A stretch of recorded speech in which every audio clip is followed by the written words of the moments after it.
Hello and welcome back to The Real Deal. Today we have got two games for you. We've got the first group stage of the Champions League match against Porto. We'll talk through a draw in just a moment. And then afterwards we have got Malaga. So before we get into today's games, there's a few things we need to talk about since you were last here, of course, for the drubbing that we got from PSG in the European Super Cup. First of all, we'll just finish off with transfers, basically. Obviously, we went through a lot of transfers last time, but there are two more transfers to tell you about. The first one is Gaston Ruiz. He comes in from San Lorenzo for £3.7 million.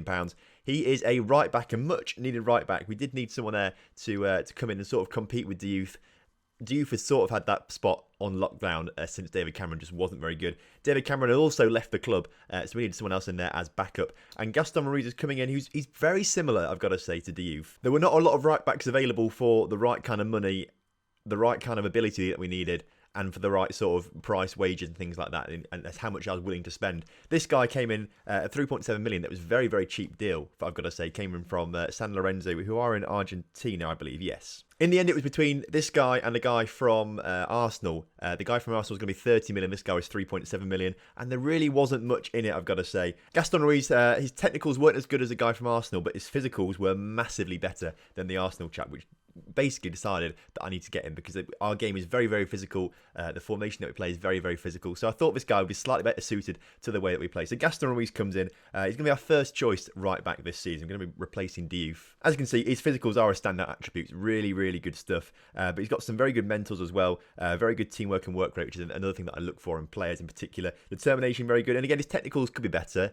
but everything else is there for me. Technicals can still improve. They're the ones that you improve on. Physicals and mentals are the ones that are less improvable, I've got to say. It's not even a word, improvable. They're less likely to improve. Technicals are the ones that you can really work on and get better. So this is Gaston. He's come into the club. I'm very looking forward to him. He's played very well so far this season.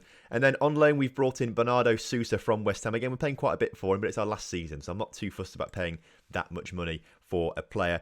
He comes in, he's an attacking midfielder mainly, but he's also a striker. So he's going to be our backup striker. But also because he can play attacking midfield, I feel like we can be a lot more versatile with the formations that we use and the players that we use and things like that. I think having a dedicated attack midfield player out there is actually quite useful for us. So he's actually got some really, really good stats on him. I think he'll be a bit disappointed because, of course, he won't start too many games because we don't normally start with attacking midfielder. And, of course, Hans Osmanovic is the man up front. So he might be a little bit disappointed, but he has got some really good attributes on him that really matter. Vision's really good. His determination's fantastic. His physicals are quite nice. And actually, he's got some really good mentals as well. He should be a winger, I think, with crossing of 12 and things like that, dribbling of 16. He should be quite good on the wings as well, but he's clearly a central player. Hasn't really broken into the West Ham team. He was made available on loan. I'm not quite sure why. Maybe they brought someone else in who's better in his position, decided he wanted him on loan, and we've taken the bite to have him on loan. I mean, it's £4 million, but it's our last season. It doesn't matter too much. So when he plays, hopefully Bernardo Sousa will be very good for us. I've got no doubt that he's going to be a great player for us. Just depends how much he's going to play. So there were 2 wins, no more outs. So it's pretty much standard stuff. Everyone else you heard about last episode, they're all doing pretty well still. So I think we've made some good signings. Of course, this is the first game of the regular season on camera, but to get this far in recording, we had to go and play 3 games first in the league, and they've been very, very good to us, I've got to say. We started off with a 4-0 win over Las Palmas. I think we played Las Palmas at the start of last season as well. We did. Did we play the season before as well? First game of the season? No, it was Seville. Okay, but the past 2 seasons in a row have been at Las Palmas. This time, a 4-0 win, Dad scoring 1, and Hans Osmanovic with a hat-trick to secure a pretty nice win there, I've got to say. We then played Espanyol away from home, a 2-1 win there. We pretty much controlled the game, I've got to say. Lemos with the own goal was a bit unfortunate, but Adzic and Orsolini, both the wingers, getting goals on the score sheet. And then last time out, we played Athletic Bilbao at home, another 3-0 win there. Ricardo Orsolini with another goal, and Hans Osmanovic with a brace. So fantastic stuff. It puts us top of the table. We'll look at the table in a second. We need to talk about Champions League first, and we were 4th seed still in the draw. I thought we might be 1st seed because we win the Europa League, but it's not how it works apparently. So we're still 4th seed. So we've been drawn against Porto, as you can see here, Manchester United and Roma. So it's going to be quite a tough run of games, especially this run of fixtures here. That's 5 away games in a row. That's going to be quite tough. Of course, we've not got through the group stages yet in the 2 seasons that we've been in the Champions League. I'd love to change it this season, but I think it's going to be hard. I feel like we could get past Porto.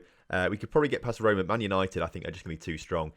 They've been in every single Champions League final since this save was created. So it's not looking good for us against them, but hopefully against Porto and Roma, we can do something decent. So a quick look at the table, 3 games into the season. Not really too much to look at, but we are top of the table on goal difference. Valencia and Barcelona have also won all of their games. Atletico Madrid and Real Madrid there on 7 points as well. Malaga, who are a team in today's opposition, they're down at the bottom of the table, so hopefully that'll be quite good for us. But other than that, I don't think it's too much or too dissimilar to what you would expect from this kind of save at this stage. Right then, let's get into today's game against Porto. We are at home today, so I feel like we do need to go in this attacking formation. So, of course, Berkeley Urza stays in goal with a backline of Cucurella, Chiron, Lemos, and new right back Ruiz. Harbo is going to take over the CDM role today from Thomas Partey. I know Thomas Partey played there last episode, but today Harbo is coming in there with Dad and Cardia still maintaining their central midfield positions quite nicely.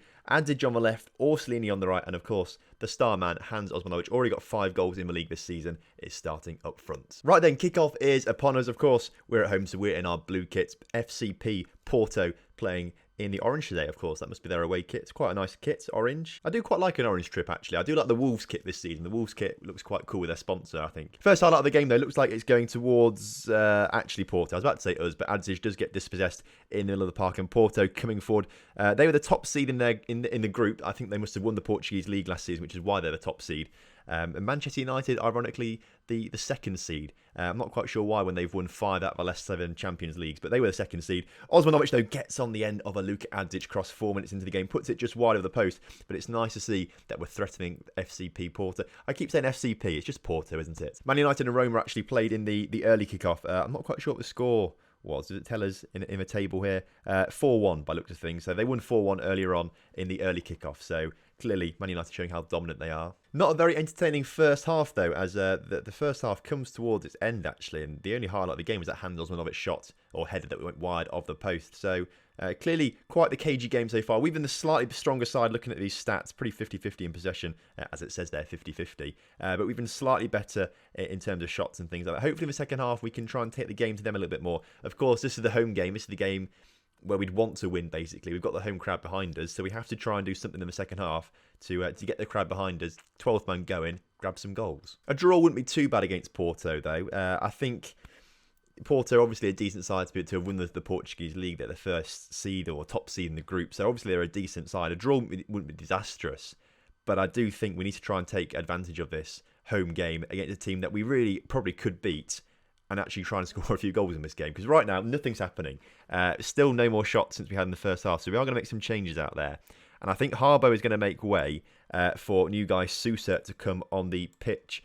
Make him move into that attacking midfield position, maybe that will just give us a bit more of a link-up play in that attacking third. That's the first change we'll make for now, at least. We may make some more later on, but I'd like to see what that kind of change will do. Highlight then, first highlight of the second half. Orsolini puts a cross in. It goes as far as Sousa, who puts the ball back across, and Luka Adzic was there waiting.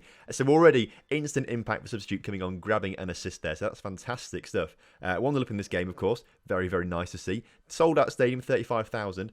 I did tweet about it, but the board said to me over summer that they're building a new stadium. No information about it yet. It's just that they're planning to build a new stadium. So we're not ever going to see it, unfortunately, because of course this will end before the stadium even started being built, let alone going to be finished. By looks of things, though, there's going to be a red card for Porto. Blank has just been sent off for a foul. Got a second yellow card there. He's off the pitch. So we've now got an extra man. So I think for the last 15 minutes we go a little bit more fluid, perhaps. Maybe that'll just grab us an extra goal or two, try and really cement the victory, get the extra bit of goal difference. We are going to make one more change. We're going to bring Cardia off. We're going to bring on Stan. He's been quite useful coming off the bench, things like that. He's been pretty decent so far. I also want to give players a little run out as well. Orsolini's been all right, but he's not played massively well in today's game. So we're going to bring players on for him for the final 10 minutes or so, just see if he can create something a little bit different down the left-hand side of the pitch, as Osmanovic just puts it wide of the post. To be fair, the substitute that we made seems to have had a massive impact. Before Bernardo Sousa came on, we had 5 shots, now on to 15 shots. Scored the goal as well, of course, so there's no coincidence in that. Stan now has a free kick, which he's taken short to Bernardo Sousa on the edge of the area. He puts it out towards Dad, who puts it into Paulo Chiron. He puts it against the bar, but I think it was called for offside there, unfortunately. And now Porto have a chance to come forward. Pretty late on in this game, though. Rui Perez on the ball, back out to his winger. The ball forward, but Lemos there to Oh, I thought we were going to have a mix-up with Berke earlier, but Berke gets rid of it. Ruiz coming. I'm going to get really confused, I think, because we had Jean Ruiz for a long time in central midfield, and of course this is Gaston Ruiz. But I feel like I'm going to get a bit confused at some point between the two players. Adzic, though, manages to get on at the end of a dad ball, beats two players to it, manages to slot it past the goalkeeper, and then is now celebrating in front of the fans, scoring his second of the game, and pretty much giving us the victory in the Champions League today, which is fantastic stuff. If we can beat Porto here today, get some decent results against Roma, maybe beat Porto again, I reckon, and we won't beat Man United. I'm telling you now, we're not going to beat Man United. They'll top the group with maximum points, I reckon. Hopefully, though, this win is going to set us up for the rest of the Champions League campaign. Hopefully, we'll finish second in the group at least and finally get European Champions League knockout round activity. We've not had that yet.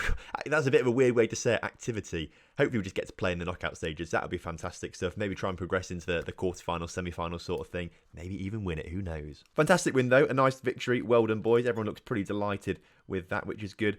3 days off until the Malaga game, so we'll rest those players and get to Malaga. I tell you what, actually, it is worth pointing out the B team are now in the Spanish second division. They got promoted 2 seasons ago from, I don't know, the third division. The third division in Spain isn't playable. Like, you can't play in the third division. So it's sort of just luck if the team gets promoted or not. And just 1 year, the B team did get promoted into the second division B1. So that's the third tier of Spanish football. They got knocked out of the playoffs, not last season before, but then last season they won the playoffs to get promoted into the Spanish second division, which is crazy. That's the second tier of Spanish football, and our B team is playing in that. This is the same division that we started the Real Deal saving with the actual Real Deal, or the actual Real Oviedo side. So to get the B team to get there, and you know, all our youth players go into the B team. So I mean, it's the whole point of this save was to have a big, you know, a youth push basically, and it's probably not gone on long enough for it to be a big youth push. I think for a massive youth save like that, you need to be in a top flight club for at least 20 years before you have a team full of regions. I think that's kind of what I've discovered.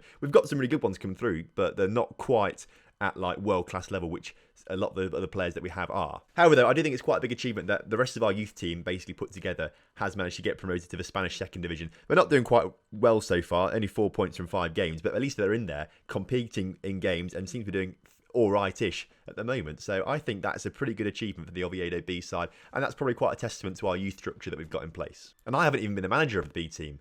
I've not even been the manager. You know, it's all been done by the computer, which is even more impressive. Who is the B team manager? Before we get into the game, who is the B team manager? Because he's probably doing a great job. Oviedo B staff. We don't even have a manager, apparently. Just an assistant manager. So, I mean, we did have a manager. I know we did.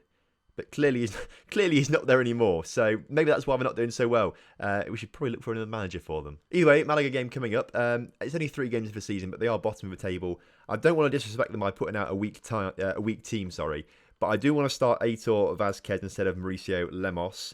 I do want to give a game to... I want to kind of get Meza on the pitch, but Adj has played very well. Orsolini, not so much. We are going to start Pelaez instead of him. And I feel like they're just the 2 changes that will make coming to this game. I'm tempted to start Stan instead of Cardia. And actually, I think I will. We'll take Cardia off. He's not as good as Colonna, so it's not too detrimental having a different playmaker in there. I think Stan probably deserves a start as well. So let's do this then. We'll make Pelaez a winger on support. Other than that, we won't change anything of a lineup. But Malaga, away from home today, they've not won yet. We've won all our games pretty convincingly, so hopefully that trend will continue. Right then, kickoff is upon us today. We're in the black and white stripes away kit, so the white dots, of course. Malaga in their normal sky blue. According to this, we're one of the early kickoffs, apparently, as no one else has played yet. So we're whatever happens, basically, we're going to be still top of the table after this game, and then just sort of depends on other results around us, of course. It looks like we're having a lot of shots, but it looks like the shots are fairly inefficient right now. 10 shots, but none of them in on target, and no highlights yet. This is the first highlight of the game. Pelaez puts the ball back into the box from the corner. Only goes as far as Harbo. Stan's got a chance now to put it back in. Hans Osmanovic is right there waiting in the 6-yard box. He never misses from that far out, and of course, he actually probably has done quite a few times, but we won't dwell on that too much. We'll just assume that he always scores from that kind of range. He's got his goal today. That's his 6th for the season already, as Luka Adzic puts a free kick just over the bar. Suddenly, a flurry of activity in the area as Stan now has 2 shots. Doesn't quite. They both get blocked twice, but now onto the ball is Sharon, although he loses it. And now Malaga trying to start a counter-attack as Batshuayi on the ball, comes forward with it, plays it out towards his number 10 as Munayer now coming down this right-hand side of the pitch, gets in behind the defence there, really should have done better there should Sharonis, gets the ball back though, does win it and clear it, and now Luka Adzic wins the ball in that midfield position now, Osmanovic, coming forward, skips past his man into the area, can have a shot, should have really passed it across. There were 3 people waiting at the far post, a little bit selfish from Hans Osmanovic there. But a nice move from us at least. We've got a chance to start another counter-attack apparently from the start of this highlight. Adzic on the ball on the left-hand side. Plays it into Stan on the edge of the area. Into Pelaez. And Stan, I've got to say, actually, for starting today's game, he's actually done very, very well for himself in the first half an hour or so. Assisting Adriano Pelaez there. That's his second assist, of course, for Stan. Pelaez with the goal, of course. Orsolini's not been too happy. He's not been playing... I mean, he's scored a few goals, Orsolini, I've got to say. But he's not been, for the most part, playing to his full potential. He's a bit cross with me at the moment because, again, he wanted a new contract and I said no. So he's a bit miffed off with me for that. Is miffed off even a phrase? Do people use that? I'm not sure it actually is a phrase or not. I feel like I've just made that up completely. Although maybe it is a word in some parts of the world. I think miffed off probably is a thing, actually. Mardy, that's the main one. Because I'm from Lincolnshire. I'm Lincoln, basically. Mardy is a big Lincolnshire word. Mardy's like, I don't know, you're just annoyed. You're a bit cross, down in the dumps sort of thing. Not wanting to talk to anyone, being a bit... I don't know, just Mardy. That's what it is. It's just Mardy. But no one else seems to know it. Like when I moved to university, I said, they look Mardy. And everyone was like, what does that even mean? What does Mardy mean? So if you don't know what Mardy means, maybe you've just learned something new. I do think it's time to make some changes, though. We're looking pretty comfortable.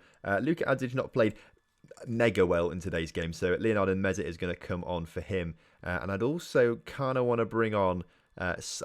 we don't have Jonathan Cano on the bench. He should be there, really, actually. In that case, we're going to take Paolo Sharon off the pitch, and Babic is going to come on for him instead. Babic probably a little bit unlucky, actually, not to be being picked in lineups. Of course, he came in last season in January to be our best centre-back, but we strengthened there quite well over summer. And, of course, it seems to be working quite well. We've had 2 clean sheets, only conceded 1 goal so far. So the new centre-backs and the right-back, of course, seem to be doing quite a good job. We'll also take Dad off, actually. We'll bring Cardia on. Dad's looking a bit tired and also on a yellow card. Don't want to lose him at the end of this game. Malaga coming forwards right towards the end of the game. A very, very good save there from Berke Erza, I've got to say. That is a world-class save. He's been subject to a few bids. I think Barcelona came in for him, and of course we rejected it all. So he's going to be with us for the rest of the season. But Berke Erza, one of the best goalkeepers I think you can find out there at the start of a game. Young goalkeepers, that is. He's clearly done very well for us here. I mean, he's one of the best goalkeepers in the world because he's playing in an Oviedo side that's chasing the title, chasing Champions League, winning Europa League. So I think he must be one of the best goalkeepers that you can get. So I'd highly recommend him. Also comes pretty cheaply as well. I don't think we paid much for him when we got him. So that was also quite a nice bonus as well. As Malaga coming forward again, a bit of a weird cross-come shot thing right at the end. I think Berkeza had to get a hand on it to make sure it went out for the corner. And the corner now coming in from the Malaga players. Hopefully we won't concede right at the end of the game. It goes wide in the end. Although it's headed behind by Cardia, actually. So another corner. Hopefully this isn't building up to a goal because I'd love to keep the clean sheet. We get rid of it. And now Cardia coming forward, puts it up towards Pelaez, who's the most advanced player there. Alzmanovic is arriving with him, and Pelaez decided to shoot from miles out with a defender right next to him. And that was bad decision making. And there we go. That is the final whistle. Malaga 0. Of the E02. 29 shots there, 8 shots in there. A pretty good result, I've got to say. They're bottom of the table, but of course they're going to be fighting for survival down there at the bottom of the table. They want to try and make a good account of themselves, especially at home. So I think it was a fantastic result there. The assistant manager says he's got nothing to note right now, so we're going to have to do this all separately. So there we go, nice 2-0 win. Still unbeaten in the league. Still top of the table, which is very nice. Next episode then, I reckon we're going to go for this Roma game and Atletico Madrid game. That looks pretty good to me. So we missed that Man United game for an episode, but we will do the other Man United game, the last one of the group stage. So we'll have to do that one, of course. But I think that's a decent amount of time before the next episode. So Roma and Atletico Madrid next time out, which is going to be huge. So thank you very much for watching today's episode. I hope you have enjoyed it. If you have done, make sure you drop a like on the video. Subscribe to the channel if you're new around here. And I will see you next time for some more Real Deal.